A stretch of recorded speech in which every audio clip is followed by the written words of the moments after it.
Hello students, welcome back to my channel लेके ज्ञानशाला। मैं हूं अभिषेक और आज के इस वीडियो में हम पढ़ेंगे कि मैटर अपने स्टेट को बदल सकता है कि नहीं, पदार्थ अपनी अवस्था को बदल पाएगा कि नहीं।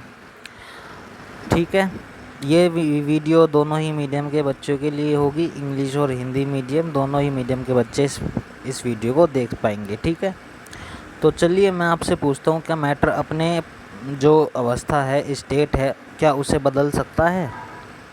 ऑफ कोर्स बदल सकता है।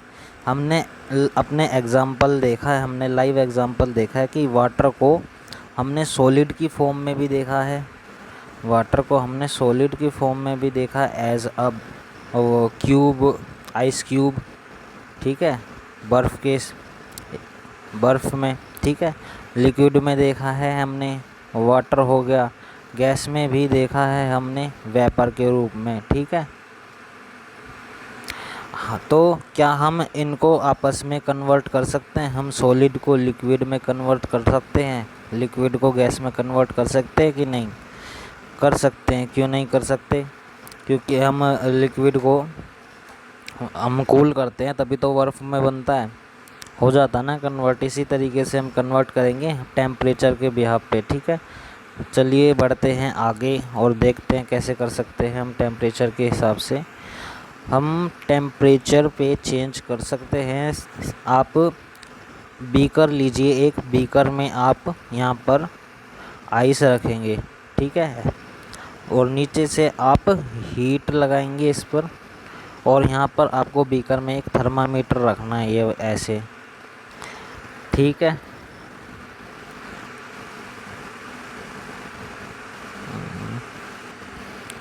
अब आप जैसे जैसे इसको बर्फ़ को हीट करेंगे ना, आप इस टेम्परेचर को नोट करते रहना, जो इस पे थर्मामीटर पे टेम्परेचर आता रहेगा। ठीक है, अब जैसे ही आप इसको हीट करते जाएंगे एक ऐसा पॉइंट आएगा जहाँ पर ये जो बर्फ़ है ये वाटर में कन्वर्ट होना चालू कर देगा, यानी पानी में बदलना शुरू हो जाएगा। ये जैसे कि आप ग्राफ में देख सकते हैं, ये आपने यहाँ से टेम्परेचर दिया 0 पॉइंट से, यहाँ से आप कर रहे हो हीट यहाँ पे, लेकिन एक ऐसा पॉइंट आ गया है जहाँ पे ये मेल्ट करना शुरू कर देगा। इसी को हम मेल्टिंग पॉइंट भी कहते हैं। क्या बोलते हैं? मेल्टिंग पॉइंट बोलते हैं हम इस पॉइंट को। ठीक है, अब यहाँ से जो ये आपका जो कुछ देर आपने हीट दिए जा रहे हो, इस जो ये जो टाइम है ना, इस टाइम में यहाँ से यहाँ तक, इस टाइम पे आपका जो हीट है ना, टेम्परेचर में जो आप देखोगे टेम्परेचर जो है थर्मामीटर में वो बढ़ेगा नहीं, वो सेम रहने वाला है। क्यों? क्योंकि जो हम नीचे से इसको हीट दे रहे हैं वो हीट आपकी कहाँ पे जा रही है? वो हिडन रूप में है। इसे हम हिडन बोलते हैं, हिडन हीट बोलते हैं, हिडन एनर्जी बोलते हैं। इसका नाम लेटेंट हीट है। इस प्रोसेस में जो आपकी एनर्जी लगती है ना, उसे हम लेटेंट हीट बोलते हैं। क्या बोलते हैं? लेटेंट हीट बोलते हैं।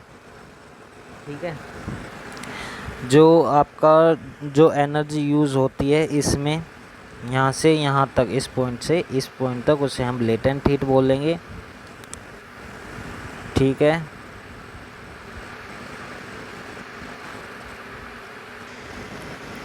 आपने यहाँ तक हीट कर दिया।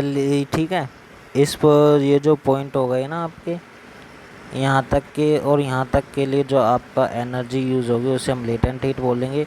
और आपका सॉलिड में लिक्विड का कन्वर्जन होना, उसे हम बोलते हैं फ्यूज़न। उस प्रोसेस को क्या बोलेंगे हम? फ्यूज़न बोलते हैं उसको, फ्यूज़न।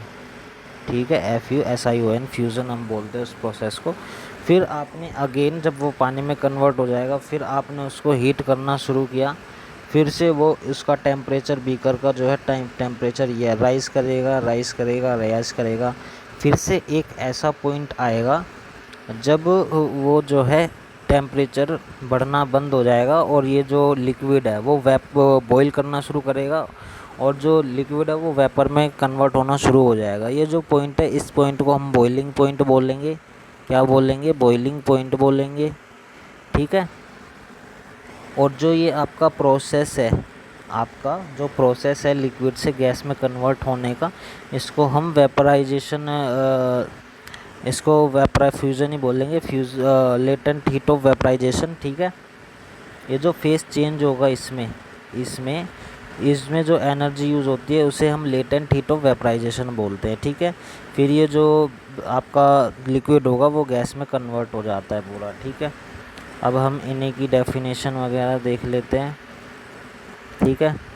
ये जो काइनेटिक एनर्जी हमने यूज़ की है, जो हमने काइनेटिक एनर्जी हमने दी है इसको हीट के ज़रिए, तो पार्टिकल जो है इंक्रीज़ हो जाएगी पार्टिकल्स की एनर्जी, ठीक है, टेम्परेचर के साथ साथ। जैसे ही हमने टेम्परेचर दिया, उनके जो पार्टिकल्स हैं उनकी काइनेटिक एनर्जी इंक्रीज़ करेगी, और जब काइनेटिक एनर्जी उनकी इंक्रीज़ करेगी ना, तो साथ में उनका जो मोशन उनका इंक्रीज़ होएगा। अब ये आपके पार्टिकल्स हैं, ये सॉलिड के पार्टिकल्स हैं, ये पास पास में है ना। अब जैसे ही आप इनको हीट करोगे ना, आप नीचे से इनको हीट दोगे, ठीक है। हीट देने के बाद जो है एक ऐसा पॉइंट आएगा जहाँ पे ये जो इनका फोर्स ऑफ अट्रैक्शन है ये अब काफ़ी स्ट्रॉन्ग होता है सॉलिड में। अब फोर्स ऑफ अट्रैक्शन इनका टूट जाएगा ऐसे टेम्परेचर पॉइंट पे, और ये दूर दूर हो जाएंगे, ठीक है। और दूर दूर होने यानी कि वो लिक्विड के फॉर्म में आना शुरू हो जाएंगे, ठीक है। उसी को हम मेल्टिंग पॉइंट भी बोलते हैं, ठीक है। ये जो पार्टिकल्स हैं इन्हीं के वजह से इन मैटर का जो स्टेट है हम चेंज कर पाते हैं, ठीक है। तो काइनेटिक एनर्जी चेंज होगी, पार्टिकल की इंक्रीज़ होगी टेम्परेचर के साथ साथ, और जो पार्टिकल्स है वो कन्वर्ट हो जाएगा दूसरे स्टेट में, ठीक है। The temperature at which a solid substance melts, ऐसा टेम्परेचर जहाँ सॉलिड स्टेट मेल्ट करता है और चेंज करता है अपने स्टेट को लिक्विड स्टेट में, एटमॉस्फेरिक प्रेशर, यानी कि वो प्रेशर जो अभी हमारा जो वायुमंडलीय प्रेशर, हम वायुमंडलीय का दाब है, ठीक है, उसे एटमॉस्फेरिक बोलते हैं। उसे हम मेल्टिंग पॉइंट बोलते हैं। जैसे मैंने बताया कि आप टेम्परेचर को राइज़ करते जाओगे, लेकिन एक ऐसा टाइम आएगा, ऐसा टेम्परेचर आएगा जहाँ पे वो मेल्ट करना शुरू कर देगा, यानी आइस जो है मेल्ट करना शुरू कर देगी वाटर में, उसी को मेल्टिंग पॉइंट बोलते हैं, ठीक है। अब आगे बढ़ते हैं और देखते हैं आगे। ये आएगा आपका जो मेल्टिंग पॉइंट है ना, उससे हम ये पता लगा सकते हैं कि जो फोर्स ऑफ अट्रैक्शन है ना पार्टिकल्स के बीच में, सॉलिड के पार्टिकल्स के बीच में, वो कितना है। जितना ज़्यादा मेल्टिंग पॉइंट होगा मतलब फोर्स ऑफ अट्रैक्शन उतनी ही ज़्यादा होगी पार्टिकल्स में, सॉलिड के अंदर, ठीक है। किसी ठोस का गलनांक उसके कणों के बीच आकर्षण के बल का माप होता है, ठीक है। Change of solid state into liquid state is known as fusion. जैसे कि मैंने आपको बताया था, जो सॉलिड स्टेट है और उसका लिक्विड स्टेट में कन्वर्ट होना फ्यूज़न कहलाता है। कहलाता है? फ्यूज़न कहलाता है। हम इसको हिंदी में बोलते हैं संगलन के रूप में जाना जाता है, ठीक है। The heat energy which has to be supplied to change the state of substance is called latent heat. जो एनर्जी प्रोवाइड की गई है ना ये स्टेट को चेंज करने के लिए सॉलिड से लिक्विड में, उसी को हम लेटेंट हीट बोलते हैं। जैसे मैंने आपको ऊपर बताया था अभी, किसी पदार्थ की अवस्था को बदलने के लिए जिस ऊष्मा ऊर्जा की आपूर्ति करनी पड़ती है उसी को गुप्त ऊष्मा कहलाती है। गुप्त मतलब वही आपका लेटेंट हीट। लेटेंट का मतलब हिडन होता है, हिडन एनर्जी के रूप में यूज़ किया जाता है, ठीक है। आगे बढ़ेंगे। द अमाउंट अब लेटेंट हीट ऑफ फ्यूज़न की हम डेफिनेशन देख लेते हैं। The amount of heat energy that require to change 1 kg of solid into liquid at atmospheric pressure at its melting point is known as latent heat of fusion। वायुमंडलीय का दाब पर वो हीट एनर्जी जो require होती है 1 kg solid को liquid में कन्वर्ट करने के लिए उसके मेल्टिंग पॉइंट पर, उसे हम लेटेंट हीट ऑफ फ्यूज़न कहते हैं, ठीक है। The temperature at which a liquid starts boiling at atmospheric pressure is known as boiling point. उसे हम बॉइलिंग पॉइंट कहेंगे, ठीक है।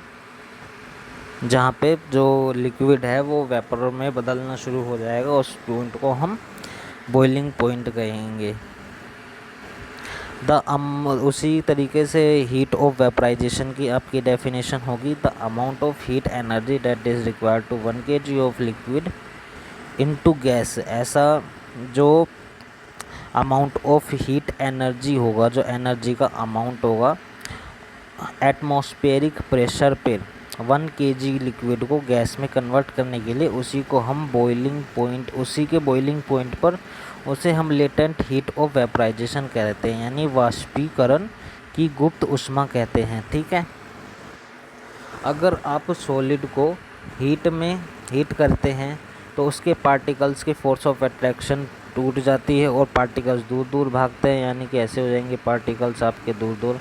सॉलिड में आपके ये पार्टिकल्स पास पास होते हैं। ठीक है, आप इसको हीट करेंगे, ये दूर दूर भागना शुरू हो जाएंगे और ये लिक्विड में कन्वर्ट हो जाएंगे। फिर लिक्विड को आप हीट करोगे तो ये पार्टिकल्स और दूर दूर हो जाएंगे। ठीक है, फिर आप अगर इनको दोबारा आपको कन्वर्ट करना होगा, आपको गैस को कूल करना पड़ेगा। कूल करके आपके जो पार्टिकल्स हैं फिर नज़दीक आएंगे, फिर लिक्विड में कन्वर्ट हो जाएंगे, फिर कूल होंगे, फिर सॉलिड में कन्वर्ट हो जाएंगे। यही प्रोसेस होता है आपस स्टेट में कन्वर्ट करना। लेकिन क्या ऐसा भी पॉसिबल है कि आप सॉलिड स्टेट से बिना लिक्विड स्टेट में जाए सीधा गैसेस स्टेट में कन्वर्ट कर दें? तो ऐसा भी पॉसिबल है। ये प्रोसेस हम अगली क्लास में पढ़ेंगे। तब तक के लिए आप इसी को जो अभी तक पढ़ा है उसी को रिवाइज़ कीजिए। मिलते हैं अगली वीडियो में, तब तक के लिए बाय। और अगर आप अभी तक मेरे चैनल के हिस्सा नहीं बने हैं, हमारी फैमिली के मेंबर नहीं हैं बने हैं, तो हमारे चैनल को सब्सक्राइब कर लीजिए और नोटिफिकेशन बेल को ओपन कर लीजिए ताकि आपको वीडियो की नोटिफिकेशन सबसे पहले मिल जाए। मिलते हैं अगली वीडियो में। Thank you.